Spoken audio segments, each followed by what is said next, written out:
Hello, everyone. Welcome back to Corporate Elements, the podcast where we unpack the human side of work and leadership. I'm your host, Johnny, and I'm joined with Robbie today. And we're going to discuss this one topic, which is quite close to every professional's heart: toxic work culture. So, what exactly does it mean? Why does it sometimes feel normal in certain industries? And most importantly, how do you protect yourself or get out when things go wrong? So today we'll try to explore this particular thing by talking about the workplace dynamics and leadership behavior that has been going on for years. And Robbie, it's great to have you back. I think we're doing this after at least a month. Johnny, it's always good to be here. I'm loving the new setup. And speaking of topic, and I think it's really necessary, it's important that we get this out, whatever we have learned and understood throughout our experience, throughout our so many years of experience. It's great. I'm looking forward to. Yes, awesome. And let's come back to the main topic.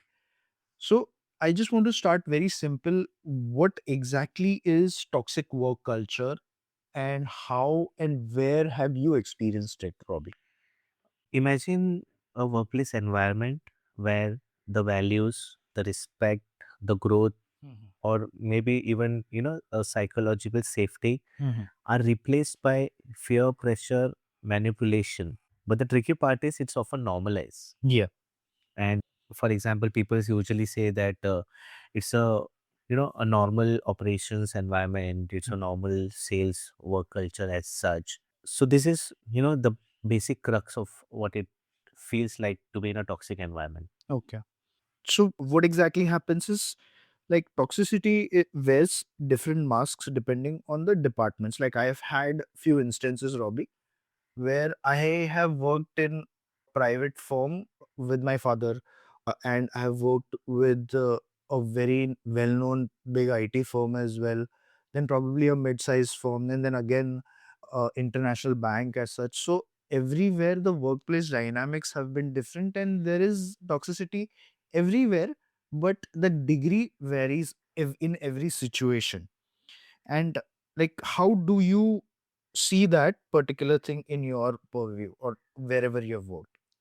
Speaking of the companies or the industries that are Mhm. very well established since ages, Mhm. they can equate loyalty Mhm. with silence and discipline with compliance. So basically, they do not promote culture of flexibility and anonymity as such.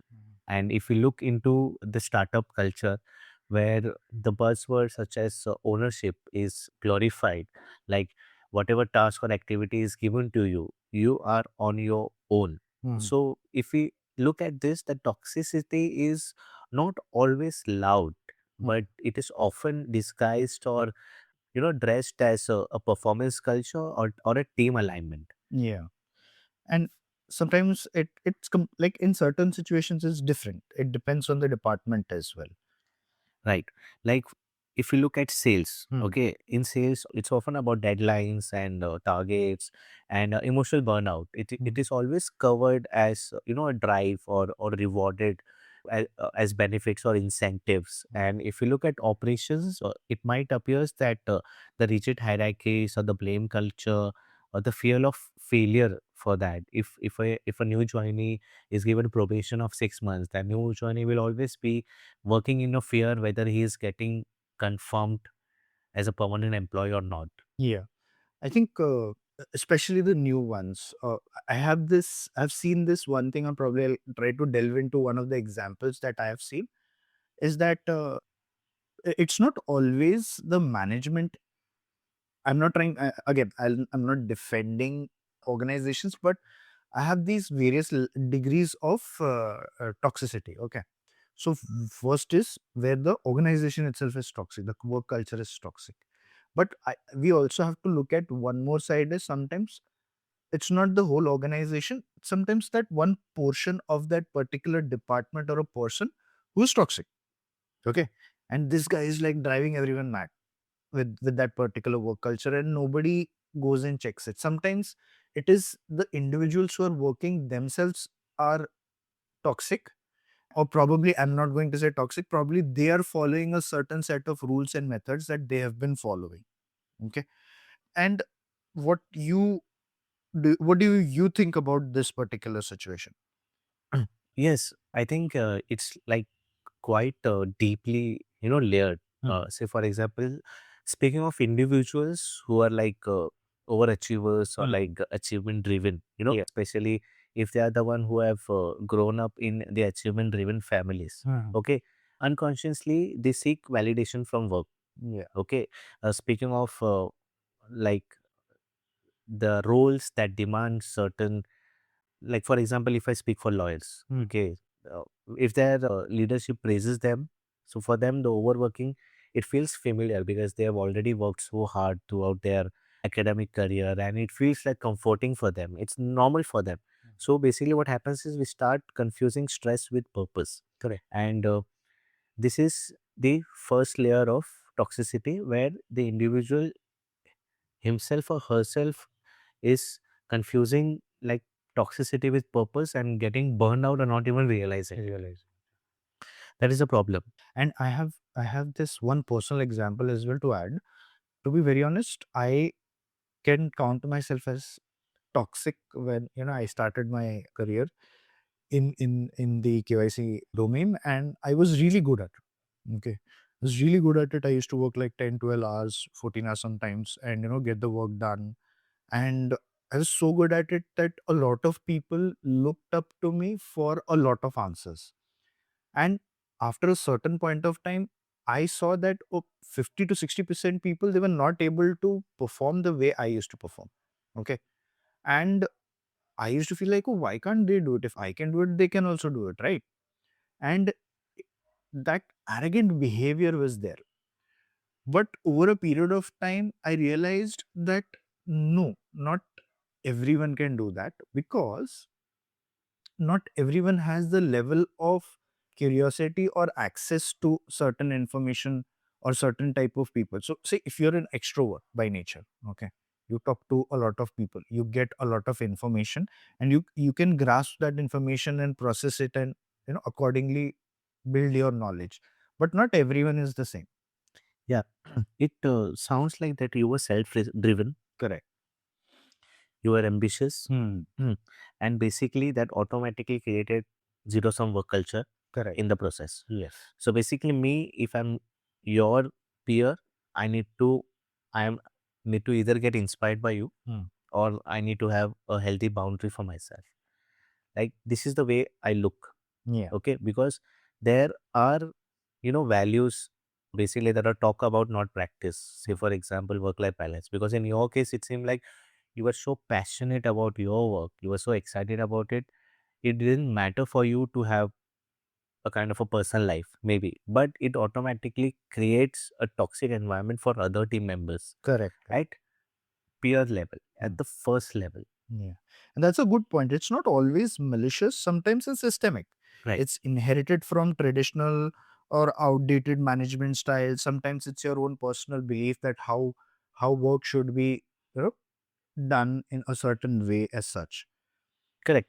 Like it, because the work culture shapes the identity. Hmm. In your case, you were spending like 10, 12 hours. Hmm. Okay. You were like pretty good at what you were doing and you were getting rewards too. But Hmm. for me, if I'm in others in the same scenario, I feel like that I'm being devalued. Hmm. I'm getting gaslit. Okay. Because I'm not getting rewards. I'm not getting any, incentives. Correct. And that actually was impacting my confidence, Hmm. because then I start doubting myself. Hmm. And this self doubt, it literally feels like professional, because I think that is the normal. Hmm. So and you also was talking about some open, flexible cultures. Like how does it make any difference? So, for example, if there is an anonymity in the process, Mhm. and if they are promoting, work life balance, Mhm. and they are valuing the flexibility or the break in the pressure hours, Mhm. or looking into the performance as the rewards Mhm. rather than unnecessary deadlines. Mhm. So in that cases, the team will thrive and they will work better. Yeah.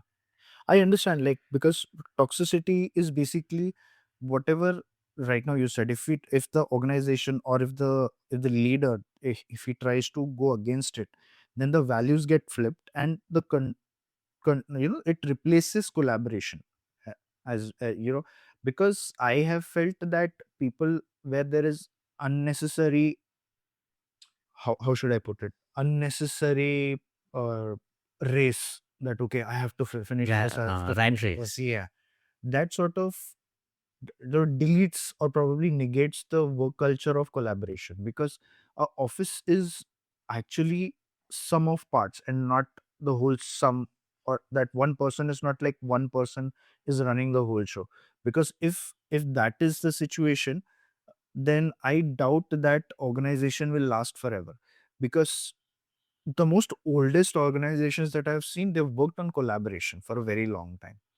So in an ideal situation, if that culture gets flipped, you will see a sharp deterioration Right. in the conditions of that particular organization, because people will start losing faith in the system.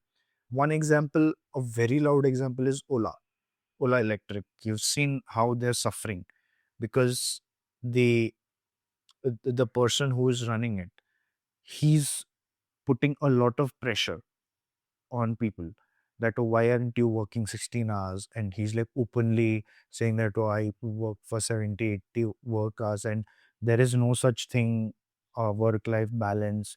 Me, I work in a certain way, and I expect people to do that. But I think not everyone will agree with that particular behavior. Like, how do you look at that? So this is exactly like the culture of the organization that turns, toxic, Correct. because the values were not practiced. Hmm. Okay, and the expectations, just because the leadership, who were the founders or the creators, or the company, they are set to serve personal agendas, it seems, and it doesn't appear that it's a team goal, because it doesn't seem that they were focusing on the end product. And it seemed like they have created some unnecessary deadlines, which becomes kind of a badge of honor, because if you're not dying, it means that you're not trying. And the perception and the politics, they decide promotions, and it doesn't seem it was based on the performance. Performance. So merit is not the main goal of the whole performance review. Right.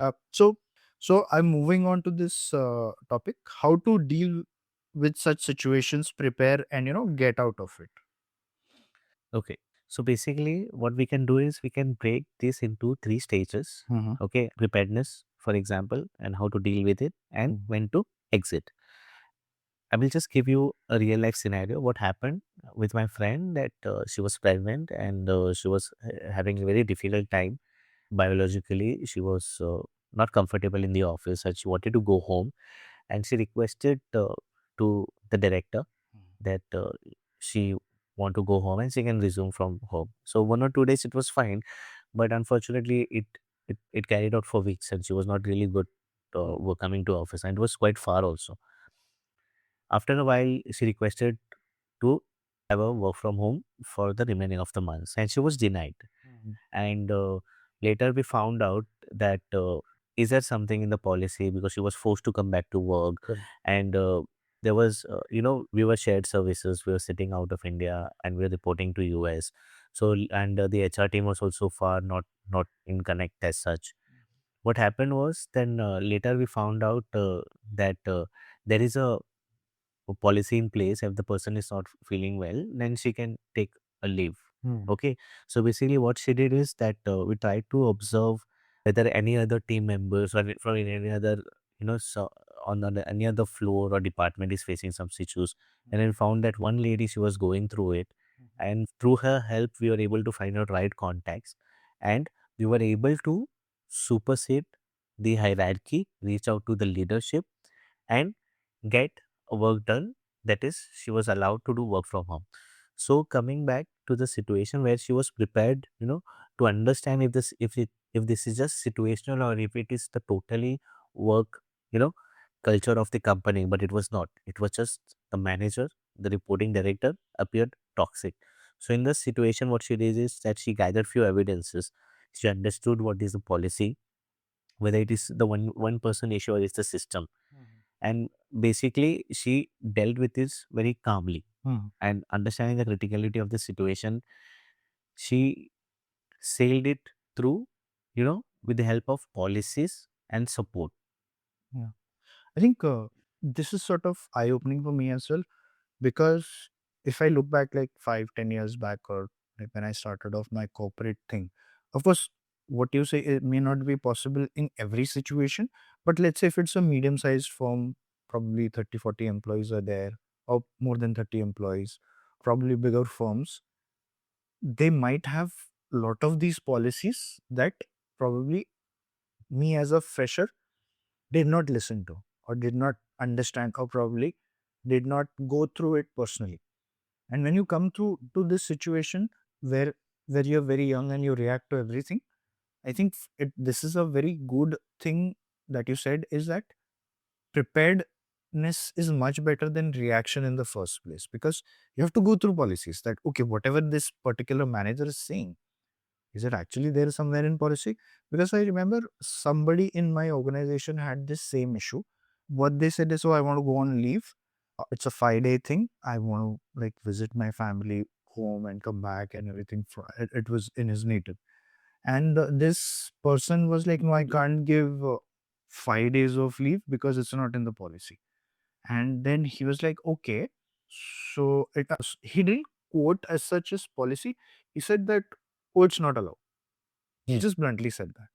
And then instead of reacting, this person, of course, in the initial 1 or 2 days, he was quite perplexed and, oh, why is he saying no? And is there a policy or such, or, where he can deny this? And he went into the HR policies and something, and he checked that if it was allowed or not allowed. And surprisingly, there was no such policy, that it is not allowed to take a 5 day leave or anything. And he also personally connected with the HR business partner, and he clarified that, oh, I have leaves in my bucket, I want to take it, but the manager told me that, oh, it is not allowed. Is it true? And the HR clarified that no, there is no such thing, unless there is like way too much of work. They may limit your leaves, but they cannot say that, No, oh, it is not allowed. they have no right. That's a wrong thing. And then when this person was confronted, this manager was confronted, he went on a back foot, and of course he had to like accept defeat, that, oh, there is no such policy and HRBP is also supporting, then I can't go against it. And at that point of time, there was not too much of work, because it was a holiday season, and there was not too much of work. It was like, so it was manageable. So why to deny leave on that particular thing? So yes, this, I think this is a good suggestion for people who are starting out as well. Read the policy. If there is confusion, ask the HR person that, Right. is this something like a culture or something like that? There are some important takeaway from this. Yeah. What I understand is that if you're new, you need to understand and go through the induction. Yeah. So basically, that is really important. Second is that it sounded like the manager had a personal agenda and he just took an uneducated guess as such and just bluntly said no without, you know, updating himself or making himself aware of the policies as such. And the third part, as an individual, he did great is that he skipped the hierarchy, did his or own research, went ahead and identified, I'm not saying a loopholes, but like the policy or how the company operates, if I may say. So, and the most important part is that he kept his documented. But if he applied leave in the system, and it totally gives him or her the clarity that if there is a space to take leave, and we understand that the work is balanced and there's not much volume as such. So this is the preparedness what exactly we're talking about. And this is for everyone who's in corporate, is that if it is not discussed and put on an email, and a confirmation is not taken, that conversation never happens. Never happened. Like, Okay, it is for the freshers, it is for people who are, mid journey professional sort of, and then at high levels as well. Ensure that you document it somewhere. right, because it can get denied, it can be subjective, it can be misinterpreted. Misinterpreted. So ensure people that you take it on email, whatever it is.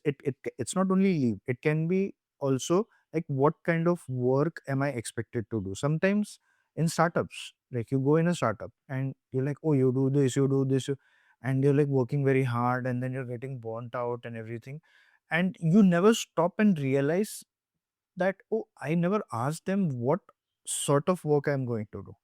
Okay, and what is in my purview, and I'm doing everything. And if I'm stretching, what is the brownie point that I will get, what do you think? You have to be very open about it. Okay, so that is how you prepare. Right, So I think we dealt with the first part quite extensively. right, right. And then how about, okay, so we spoke at length about preparedness. Now it comes to dealing. If you are in an environment, you need to first have, an intellect. I always focus on that part, that you need to understand you're getting manipulated. You need to understand you're getting exploited. Hmm. You need to, if you feel that whatever the work is, you're delivering, it's beyond the limit or beyond what you have, signed up for, or more than your job description. It's great to have the clarity. Hmm. I always do that whenever a task is assigned to me. I always see if it is into my job description, or if it is something that someone is just delegating their responsibilities to me, if it is falling in my KRAs. And if it does, then I ask what it is going to, how it is going to help me with my goals. And in that response, I accept the situation if I'm into that. And and firstly, I need to feel that it is psychologically safe. It is not impacting my weekends. It is not impacting my other professional goals, or if I may go up to length and say my personal goals also, Hmm. because during that moment, salary in that month is not going to increase. And if you're going to evaluate yearly, there will be a lot of opportunity to do other activities and get, you know, work done, or look at the peers and what are the KRAs we are achieving. Hmm. And I will also say that you need to keep your communication professional. Like in the previous scenario where we discussed about the pregnant lady, whatever communication she kept the leader in loop, and she reached out with no harm, with an understanding of seeking a clarity, rather than being skipping at the level and trying to do something which is unethical or may seem unethical. And the most important thing is you can do is that you just focus on your problem and find a solution to your problem, rather than going and talking to others to your problems. Hmm. If the management is not supportive, you fight for yourself and find solution for yourself. You don't go and share it with people, because every person's problem is different. Correct. If I have to give you a situation as such, I remember my father, he was very ill, and I needed there was and before this was before COVID, and the work from home was not a norm during that time, and this was not even An the option. option. Yeah. But since I had a laptop, I had the connectivity, and we had this secure Citrix connection, Hmm. I requested the management that, is it possible? Is it something that we can do? And they were really supportive. So the open communication really worked in my favor, because like we discussed in the previous conversation, where I told them that this is not going to impact my work. These are the deliverables what is expected. I know I'm professional, and I will ensure that whatever I'm dealing with, it is not going to impact my work. And I just gave them an assurance, and they were supportive enough. So the acceptance is really important, and it should not. And there was situation where it was impacting my values as such, because I had an opportunity to work in the process where the demand was to work in the graveyard shift. But personally, that was not preferable to me, because I had health issues. So it was in contrast with my values. So I denied that opportunity. So it is always advisable that before you get into something, you need to do your own research. And one mistake I did when I joined a startup company, I just focused on the good part, that there were free lunches, there were flexible hours, and the leadership sits in some other part of the country, and I'm just on my own. It's just the two of us in the team, but it literally backfired. It literally backfired. The management was like so toxic. They had no manners of speaking. They were pretty rude, unprofessional, just because it was a startup and they just need to get the work done. Correct. There were no policy in place as such. They were newly established company. They were trying to make into, go. public, have the shares listed, and the leadership were like the kings, because once it get listed, they will get their own share And of IPOs. yeah, and when money is involved, people sort of take culture, office culture, and values of a person. Everything goes in the backseat. Right, right. And that's how it happened. Yeah. And I also feel that another way is to focus on boundaries and making allies as well, rather than fighting with everyone. I think you should choose your Battles wisely. battles wisely over here, because it keeps you psychologically safe. And your thing is, you have to ensure that you keep it professional. If you react like very wildly, okay, oh, It this can is backfire. yeah, it can backfire to you. And personally, I've suffered that particular problem for quite some time. I think I realized it after like my fifth or fourth or fifth job, that no, I can't do this. I have to be a little more professional. Probably if you're feeling anxious or angry, you step out of that situation. You think a little about it, and then you're like, okay, let's deal with it in a certain way. But I if anyone asks me that would you go to fix that work culture, no, I will not do that, because fixing a work culture means that you're trying to fix the leadership.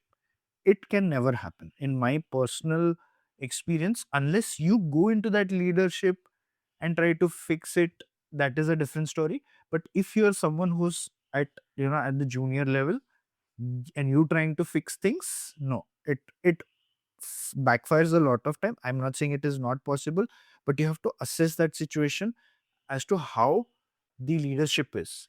So Right. if you know, that means you have dealt with it now. Yeah. Okay, that this is the leadership. I have already dealt with them, and it has backfired. So this is something that you can't fix. So ensure that you have to protect your own values, which you correctly said that, oh, I wasn't agreeing with the night shift, so, and was not good for my health and everything. So I backed off. With and there you protected your values, which was rightly pointed out. And and just a very quick question on this particular: what about leadership? Can managers play a role in detoxing a team?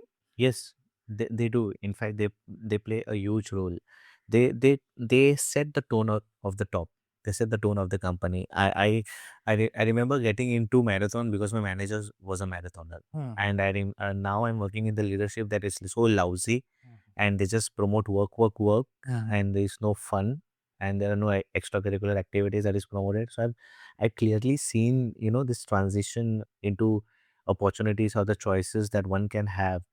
Speaking of managers, because it's not just the task that is assigned, or it's just a value, or the qualities or the culture that they bring into. If you are a boss, and if you believe living a healthy life, if you believe that going to gym or doing marathon is good, and it's good for work also, work life also, and professional life also, you will advocate that. Hmm. But what if a person who is just a work kind of a person, that Hmm. person is not going to promote a healthy work life, they're Correct. not going to promote fitness. Hmm. So yes, managers can redefine the normal, and the culture shift can begin, but at small level. But they need, visible. It needs to be visible.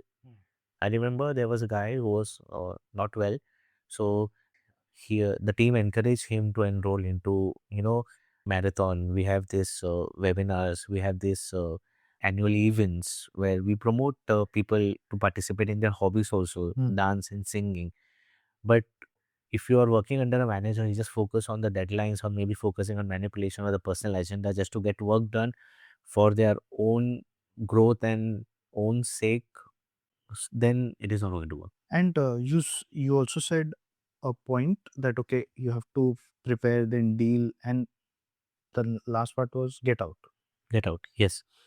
So we spoke about establishing boundaries. We spoke about identifying the toxic culture. We spoke about, you know, we spoke about values, career objectives, and how we are dealing with it, and how we are accepting it. Now, once we have done that, if nothing is changing, even you cannot go at the top and change the culture of the company. You cannot go and ask your boss to change his values or change his goals. You can only look after yourself and change yourself. So there have been times where I was in the environment that doesn't fit with the culture I expected. And it was, yeah, I may say, immature of me to get into the environment just for focusing on one part of life, maybe a salary.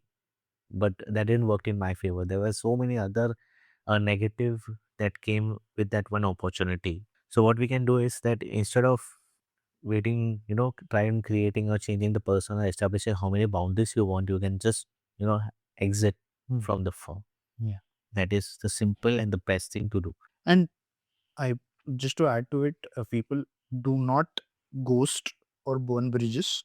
Exit with dignity and documentation. Because if you ghost people, burn bridges in the sense you fight your way out, like as if you fought a war or something, it sort of creates a negative impact. And sometimes you might be looked down upon even by your peers and colleagues that, oh, he's reactive.